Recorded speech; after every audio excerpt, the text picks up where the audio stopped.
Now at 10 o'clock, we start with a 12 News weather alert this Saturday night. A live look at downtown Phoenix, courtesy of the 12 News Sky Camera. You can see the winds whipping the flags there on top of our roof. A gorgeous day across the valley, but we are bracing for some big changes in a matter of hours as you sleep overnight. Meteorologist Ginger Jeffries here tonight with the timing of that major storm and what you can expect as you head out the door for your Easter church services and your brunch plans. You want to definitely make sure you keep those inside, though, Ginger. Yeah, definitely so, especially at the earlier part of the day. And you know what? These storms, they're going to get noisy, so they may in fact wake you up. As you can see on our radar picture, it's knocking on our door, already starting to see a little bit of action in the Arizona state. Right now, it doesn't look like this is actually measurable rainfall, but we certainly have some virga in the atmosphere. It looks like it is drying up before it actually makes it to the surface, because no measurable rainfall yet, except Quartzsite, Yuma, Blythe, everyone just to the west of us seeing some action right now, up the 95 through about Kingman and around the 40. We've got rain and freezing rain and also some heavier saturation. So understand, this is just the outside leading edge of action. As I put it into motion for you, 10 o'clock, yeah, Futurecast data all over this system.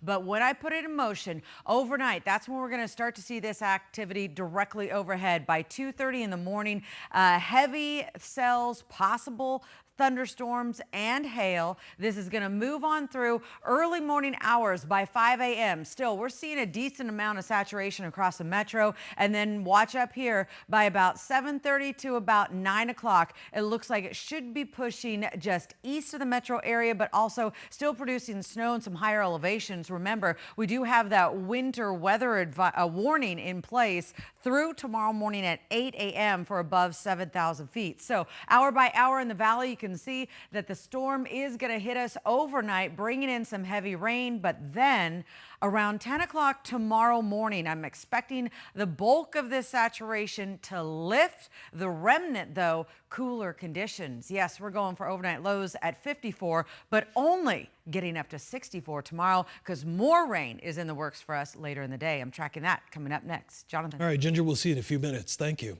Tonight, the manhunt continuing for as many as 3 people now wanted for shooting a Phoenix police officer multiple times overnight. Nearly 24 hours into the investigation, we are now learning new details about how this scene unfolded and the message to those shooters from the city's police chief tonight. 12 News journalist Jade Cunningham bringing us the latest.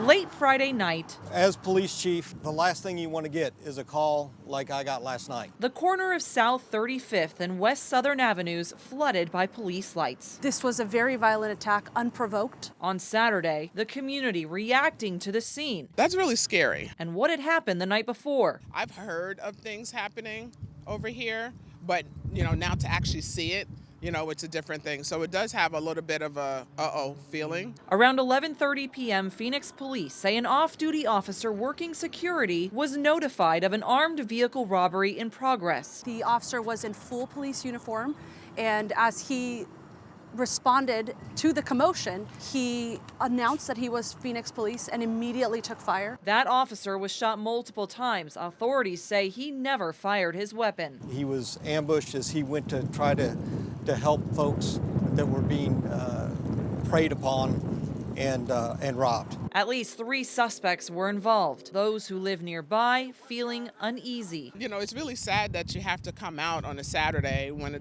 beautiful day like this, and to see the heavy police presence. It's nerve-wracking. Like I said, there's lots of families out here. What do you tell your kids? The officer, seriously hurt, is expected to survive. And as the investigation continues, Phoenix police encouraging those involved come forward. We will not rest, we will not stop until we hold them to account for their crimes to the fullest extent of the law. I also spoke with the owners of that vehicle targeted in that robbery. They were too shaken to talk on camera, but they tell me that what happened was absolutely terrifying and that it all happened very quickly. Phoenix police encouraging anybody with photos, video, or even any information to come forward, and they can do so anonymously by calling 480-WITNESS. We're in Phoenix. Jay Cunningham, 12 News. Let's hope that officer recovers well tonight. Jade, thank you. Tonight, 12 News working to learn more details about a man taken into custody earlier today after firing a shot at Buckeye officers. Police say that those officers were called to a domestic incident at a home near Sun Valley Parkway and Canyon Springs Boulevard. Police say officers talking to that man and in the backyard of that home when he started firing several rounds at officers. The department says officers did not fire their service weapons back. Minutes later, though, that man did turn himself in.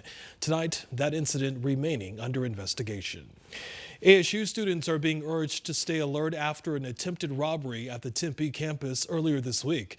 ASU police say the scene unfolding near University College between the Life Science E and Life Science C wings. Police say that suspect pulling out a knife, demanding the victim give him their backpack.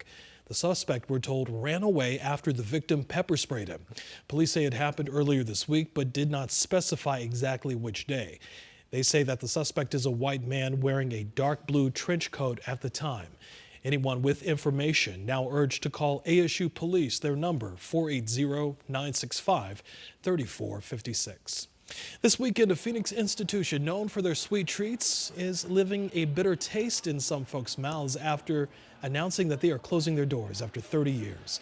Carl's Quality Bakery has been a staple for the folks in the Sunny Slope neighborhood at the corner of Central and Dunlap. Known for its pastries, donuts, croissants, and cakes, after this weekend, we're told that another family-owned bakery will move in. We do have another business coming in this space. We're just replacing a Swiss family for a New York family.